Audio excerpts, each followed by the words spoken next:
Well, I talked to John Green from the Louisiana Boxing Commission today. That's right. And I asked him several questions. Hang on, I'm going to pull them up. We actually had it was a quick, 20-minute conversation that I didn't record because I'm an idiot. No, you did record it. It just, we are progressing more quickly than the average mutant.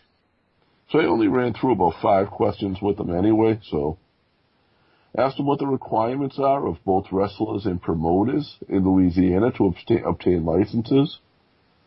He said for promoters, they have to put a $5,000 bond down. And that basically secures all the payments. So the only way that bond gets used is if basically they run away with the money. And the wrestlers have to get their health test, the Hep A, B, and C, and all that stuff, along with the $25 fee that's good for 1 calendar year. So basically, after your first show, even if you're on the lower tier of getting paid, you're covered until December 31st. Here's what I got the most out of the email that he graciously sent back, because we really did. I mean, it was Easter Sunday. We were just going to do a show for no apparent reason, because that's what we do, and nobody. We can tell everybody where this started, right? Yeah. Okay. I don't know his handle on Twitter. I don't know if you do either, but anyway, it started a writer from Deadspin. You can do your research; you'll figure it out. We did ours in less than 48 hours. We were able to trace the banning of moves and flips and all that stuff to a certain individual at Deadspin. So long story short is we decided to just call and left a message, and the guy was kind enough to reply back to us through an email because I didn't really want to leave my personal phone number there. And he was very kind and very gracious and really said that he wants to get the information out there, because I think it's important. How many of the shows that are going on this weekend, and I'm just asking because you talked to this gentleman, how many of the shows that are going on right now actually have the $5,000 bond posted and are okay? He said they're looking at about 20 shows. And every single one of those has posted the $5,000 bond? Yeah. Yep. Okay. So everybody knows what's going on. It's just one of those things where somebody put something out there, the internet blew up about it, and it was fun for a little while. Right. And what he had said on that is he had somebody that had reached out for an interview to him, and he did exactly what he did to us. And he sent them the rules and said this is a draft, which he did say to us. This is a draft of the rules. And somebody took that, and they didn't read the verbiage quite right in there, and they just ran with it on their own instead of asking the questions. He really appreciated that we took the time to ask the questions and to get them on. And he did say that, so at the smaller shows, they will have the deputy there. The deputy basically goes to every show. And the deputy, if somebody says, hey, I want to do this move, they then basically show the deputy what it is, and if the deputy doesn't believe that either party is safe to do the maneuver, that maneuver will not be allowed. However, at the WWE level, he basically said, those guys, we trust them at that point.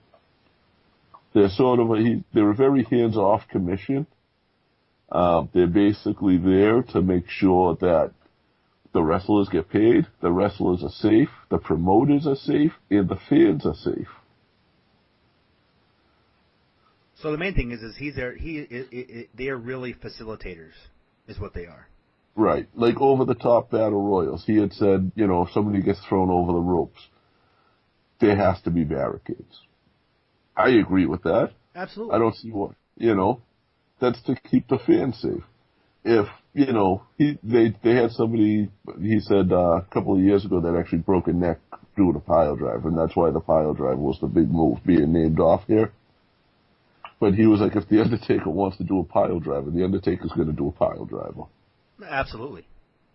And it was actually, he brought up that it was in Louisiana that Brock injured The Undertaker a couple of years ago at WrestleMania. Do you remember Brock's 5-star flop splash? Yeah. That's what they're here for. That's what they're supposed to be there. And I understand that they do trust the WWE, and that's cool and all. And what's even cooler is that they're there to protect the athletes. And on top of the bond, the promotion also has to have an ambulance and a doctor on hand. The doctor can be their own. It can be a friend of the family. It just has to get cleared through the commission. That's perfect. I mean, was there anything else that he said that he really wanted to get across? That was, no. They work with everybody to the point where they're actually trying to get the legislation changed to where they don't have to go to smaller shows. So 100 or less people, they don't have to worry about the commission. So he said that basically the answer to are there banned rules was yes and no, but mostly no. So we did our job. We did, and he really appreciated that. I told him that in the future when they're working with legislation, that we have a lot of contacts in some of the companies. They have obviously the WWE contacts that we don't, but we have some in the other companies. Ray Fury down in Louisiana and stuff that we can reach out to for them if they need it.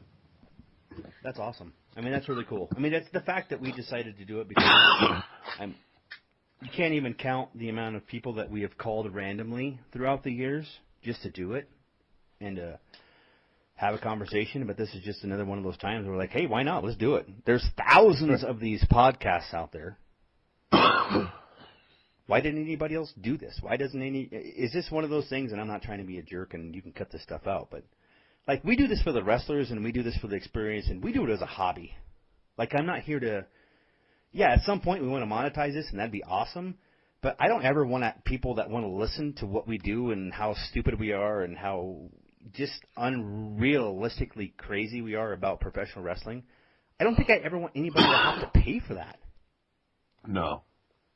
That's stupid. That's the most ridiculous Wrestle Fan Fest thing I've ever heard in my life. The way I look at that is like, I don't pay to watch Seinfeld. You shouldn't excuse my French, you shouldn't pay to listen to us either. Right. There's people out there with Patreons and stuff like that, and there's certain websites that charge for the podcasts.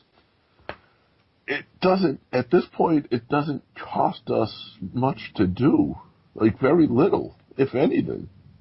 Otherwise, me and you have both upgraded some equipment and stuff.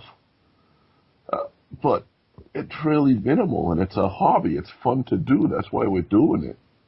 And if we get something cool like this, like the Louisiana Boxing Commission, then so be it. Let's run with it.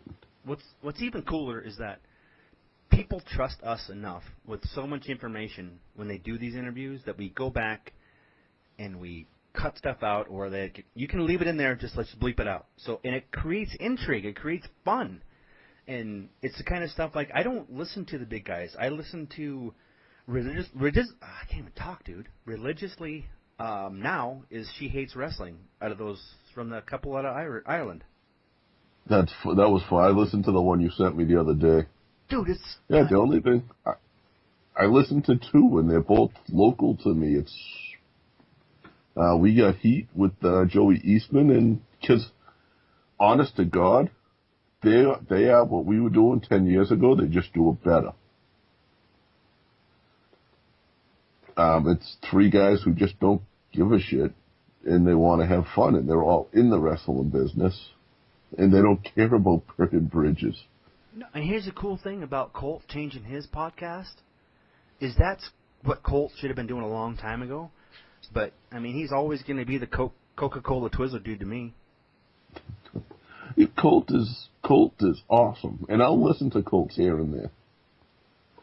And that's about it. It's bit pieces. It's not what I don't have time. I don't even watch TV anymore. Are you not entertained? Right? like, I just want to be entertained. I just want to laugh with the people that I'm spending my time with, and I don't want to do it for an hour at a time while you're rambling and marking out over somebody you're interviewing for 10 minutes and wasting their time and my time. That's right. I mean, I was talking to the guy thinking here's what happened. I recorded the conversation, but the app bugged out on me because my phone was charging. And it didn't record his voice. It only recorded mine. So, but I was doing my best to be extremely professional, which is hard to do. And then he started, I forget the other gentleman's name that's part of the commission, but he started Elmo something, and he started making fun of the guy's name. And that's the thing, is I want to get those guys back on, because the commissioners, you don't see them, but they're there, and they're the ones that make this happen and keep. The biggest thing, and you and I both know this, is making sure the wrestlers get paid and nobody gets hurt is the most important thing. Right.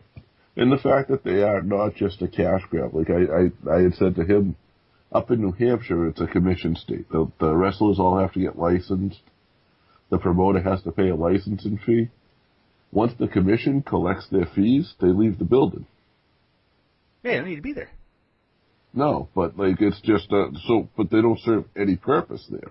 I'm just excited that we're back doing this, man. I'm excited that we got a chance to interview Amber O'Neill last night. We were cutting and producing that. It's not going to match the WOW presentation or production that David would put on, but it's there.